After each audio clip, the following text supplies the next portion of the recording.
Bonsoir à tous, merci à vous qui nous rejoignez sur InfoLive TV. Regardons tout de suite ensemble les temps forts qui ont marqué l'actualité de ce dimanche 3 février. Le juge à la retraite et président de la commission qui porte son nom, Eliaou Vinograd, a déclaré aujourd'hui que les conclusions du rapport rendu récemment sur les défaillances survenues au cours de la Seconde Guerre du Liban étaient particulièrement sévères. Il a ajouté que le public devait lire le rapport dans son intégralité et agir en conséquence.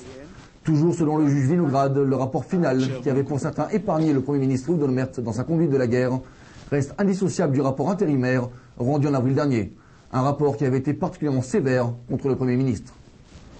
Pendant ce temps-là, le Premier ministre israélien de la Défense, Ehud Barak, a annoncé ce dimanche matin qu'il restera en fonction au sein du gouvernement d'Ehud Olmert, et ce malgré les conclusions du rapport final de la commission Vinograd. Il a ainsi affirmé qu'il ne pouvait se permettre de démissionner face aux défis qui profilent devant l'État d'Israël et allait veiller à l'application des conclusions du rapport Vinograd. Le Premier ministre Ehud Olmert a quant à lui également partagé cette opinion et renouvelé une nouvelle fois son engagement à prendre en compte les conclusions de ce rapport et à tout mettre en œuvre pour les appliquer.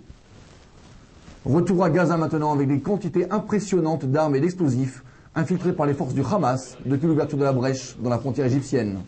Le directeur du Shin Bet, Yuval Diskin, a déclaré ce dimanche que les organisations terroristes siégeant à Gaza avaient réussi récemment à acquérir des armes de haute qualité.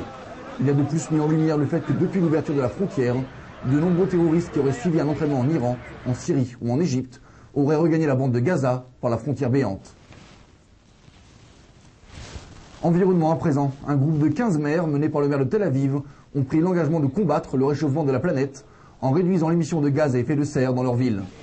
Le mouvement est né après la participation d'une délégation israélienne à la conférence sur le réchauffement climatique à Bali en décembre. Lors de ce rendez-vous de l'environnement, la délégation a réalisé que les mesures anti-pollution les plus efficaces commençaient à l'échelle locale. La coalition de maires prévoit de réduire la pollution de l'air de 20% d'ici 2020. Enfin, un sport pour finir avec une déception pour le tennis israélien. La joueuse israélienne Shahar Peer, 17e joueuse mondiale, s'est inclinée lors des quarts de finale de la Fed Cup contre Maria Sharapova, 5e joueuse mondiale.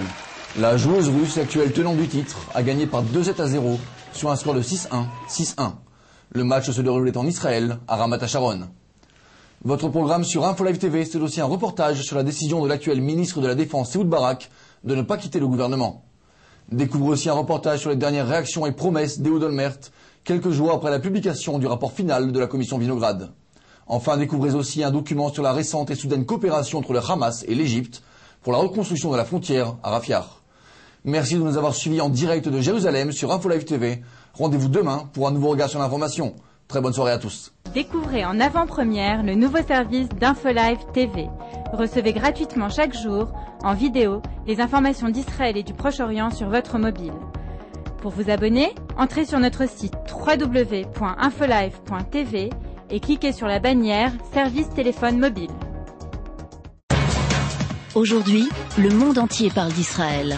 Mais qui parle d'Israël au monde entier, en temps réel, en 4 langues et en direct de Jérusalem? Infolive.tv, la première chaîne de télévision internationale israélienne. 24 heures sur 24, 7 jours sur 7, suivez de l'intérieur l'actualité d'Israël et du Moyen-Orient. Des reportages, des interviews, un grand journal et des flash infos en images dès que l'actualité l'exige. Infolive.tv, votre regard direct et vrai sur l'actualité d'Israël. Retrouvez InfoLive sur internet www.infolive.tv.